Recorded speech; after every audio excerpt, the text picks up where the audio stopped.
Here's how you do back loop only yarn over slip stitch. So back loop only means that you always work into the loops further away from you. This, which is this on the bottom, is my front loop and this is my back loop, okay? So a yarn over slip stitch is a slip stitch which you start with yarn over. So like this, that you yarn over, insert your hook into the stitch, pull up a loop, you have 3 loops, and you pull this 3rd loop through these 2. Like so. Yarn over, insert your hook into the back loop, yarn over again, pull up a loop, and pull it through both loops. It can be a bit annoying to do it, so I like to do it by kind of stopping, grabbing it, and then I pull through the 2 loops, like so. After you made your first row with the yarn over slip stitch, you can see that now I have here these little V's that you would have normally on the top of your work. But if you turn it, you can see that there is another row of these little V's. And when you're working into the back loop only with this type of stitch, then you always hold the work like this. So this would be the front of the work, and you don't work into these, but into these ones always. So here into the back loop.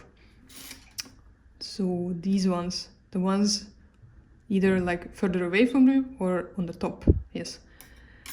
And yeah, again, yarn over, insert hook into the back loop, pull up a loop and pull through both. When you're making this stitch, try to have a bit looser tension, otherwise you will have a very hard time pulling through your hook. Nice. Now I have 2 rows. So on one side it looks like this, and on the other side it's kind of reversed. And now if I make the 3rd row, then you will start to see this fake knit look. So let's do that. Chain, back loop only, yarn over slip stitching until you reach the end of the row. I would do still the 4th row so you can see the pattern better. And you can also continue your own swatch and practice this stitch.